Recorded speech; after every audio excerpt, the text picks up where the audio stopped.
శ్రీమాత్రే నమ. శ్రీ ప్రత్యంగరాదేవి నమ. మాతా ప్రత్యంగరీదేవి అనుగ్రత మీ అందరికీ పరిపూర్ణంగా లభించాలని చెప్పి అమ్మని మనస్ఫూర్తిగా ప్రార్థిస్తున్నాను. 29వ తారీఖు అమావాస్య. మనకు కూడా 12వ నెల అమావాస్య.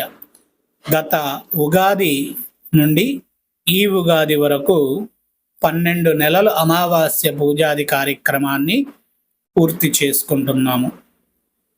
గత సంవత్సరము ఉగాది నాడు నా సంకల్పము ప్రత్యంగరీదేవి మాత అమ్మవారి యొక్క 1224 విధములతో ఉన్నటువంటి పూజాది కార్యక్రమాలు, ఒక్కొక్క అమావాస్యకి ఒక్కొక్క పూజని, 1916 హోమాలని, ఒక్కొక్క అమావాస్యకి ఒక్కొక్క హోమాన్ని నిర్వహించాలనేటటువంటి నా సంకల్పము.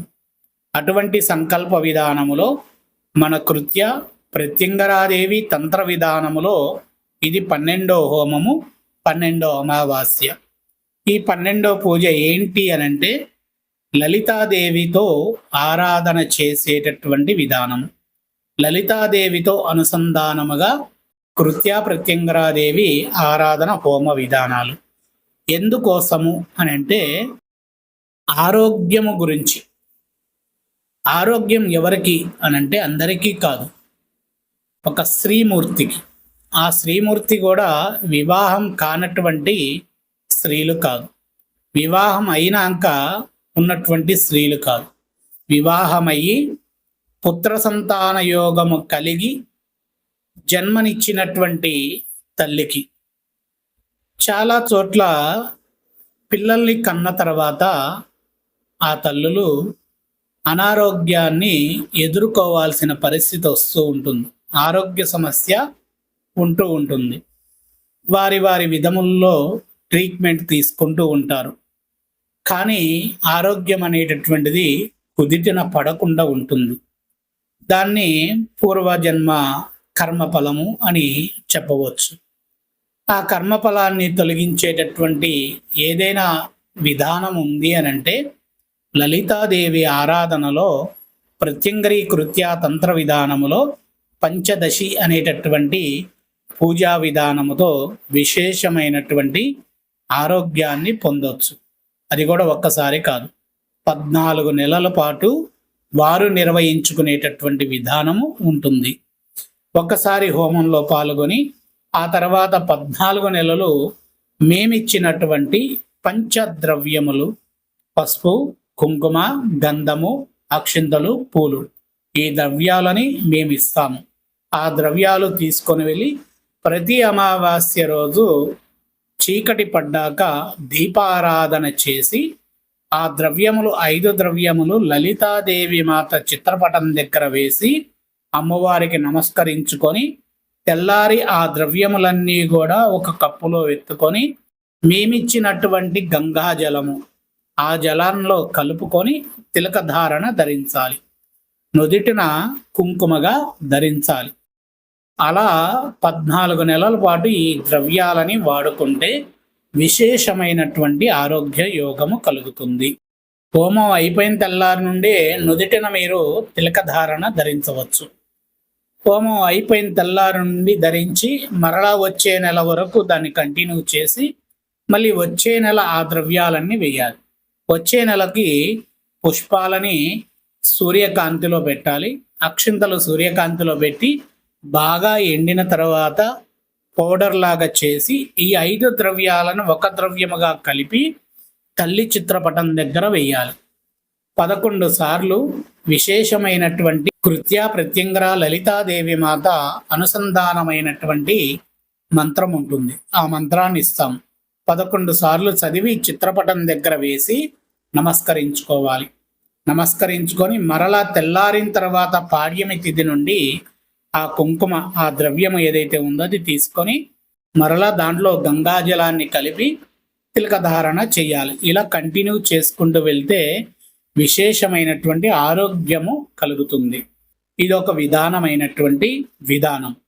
ఇంకొక విధానం ఏంటంటే హోమంలో పాల్గొనకపోయినా పూజాది కార్యక్రమాలు కాకపోయినా లలితాదేవి మాత చిత్రపటాన్ని పెట్టుకొని మీరే స్వయంగా లలితాదేవి సహస్రనామాన్ని చదివి ఈ 5 ద్రవ్యాలని అమ్మవారి దగ్గర సమర్పించి 10 దీపాలను వెలిగించి ఆ 10 దీపకాంతులలో లలితాదేవి ముఖ సౌందర్య స్వరూపాన్ని చూసి అమ్మకు నమస్కరించుకొని ఆ ద్రవ్యాలను తీసుకొని తెల్లారి పాడ్యమి తిథి రోజున చక్కగా కలుపుకొని నుదిటిన తిలకధారణగా ధరించవచ్చు.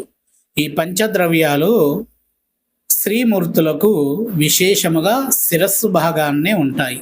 నుదిటిన కుంకుమ, ముఖమున పసుపు, మెడ కింద గంధము, మరలా జడలో పుష్పము, తలపై అక్షింతలు మంచి విశేషమైనటువంటి అనుగ్రతని ప్రసాదించే యోగము అని మా తంత్ర విధానములో కృత్యాదేవత విధానములో తెలియచేయబడినటువంటిది.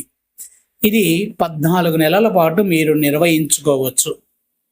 ఇందులో విశేషంగా ఆ పంచద్రవ్యాలని ఎలా వాడాలి అనంటే లలితాదేవి మాత యొక్క సహస్రనామాల్లో ఒక్కొక్క ద్రవ్యం ఎన్ని నామాలకు వస్తుందో లెక్కించుకొని అన్నిసార్లు తల్లికి సమర్పించి ఆ తర్వాత అది తీసుకొని తిలకంగా ధరించితే విశేషమైనటువంటి లలితాదేవి అనుగ్రత కలుగుతుంది.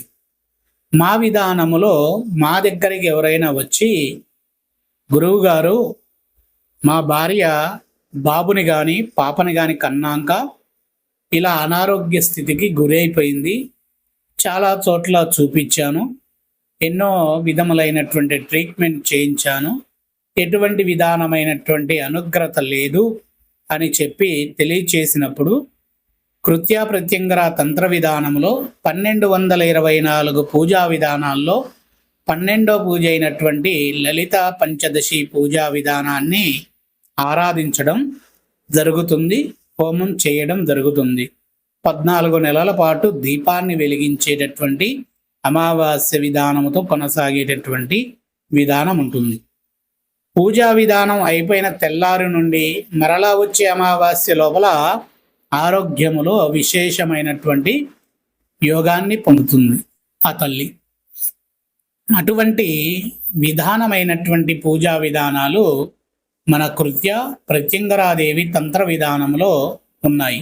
ఎన్నో అద్భుతమైనటువంటి కార్యక్రమాలు ఉన్నాయి. తల్లిని ఆరాధించేటటువంటి విధానము తెలిసి ఉండాలి, విశేషమైనటువంటి అనుగ్రతని ప్రసాదిస్తుంది. ఇంకో ముఖ్యమైనటువంటి విషయం ఏంటి అనంటే ప్రత్యంగరీదేవి మాత లలితాదేవి రథానికి వెనక విశేషమైన శక్తివంతమైనటువంటి దేవత. రథానికి ముందు రథచక్రధారిణి అయినటువంటి వారాహీదేవి మాత. ఇరు దేవతలని మూలాధారమైనటువంటి దేవత లలితాదేవి మాత. అటువంటి దేవతని మనం ఆరాధిస్తున్నాం అన్నప్పుడు మన తల్లి ప్రత్యంగరాదేవి వారాహీదేవి మాత ఎంత విశేషంగా ఆనందిస్తారనేటటువంటి విషయాన్ని మీరు ఆలోచించాలి. లలిత వారాహీదేవి విశేషమైనటువంటి అనుగ్రతని ప్రసాదించే విధానం ఒకటి, లలితా ప్రత్యంగరీదేవి అనుగ్రహించేటటువంటి విధానం ఒకటి.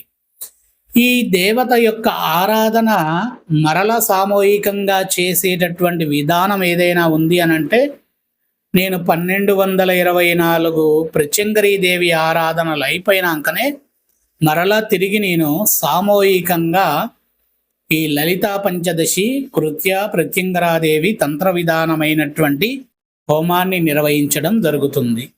మధ్యలో ఎవరైనా వచ్చినప్పుడు వారికి ఉన్నటువంటి విధానముగా ఈ పూజా విధానాన్ని నిర్వహించడం జరుగుతుంది. ఇదంతా విశేషమైనటువంటి పద్ధతిగా కొనసాగుతూ ఉంటుంది.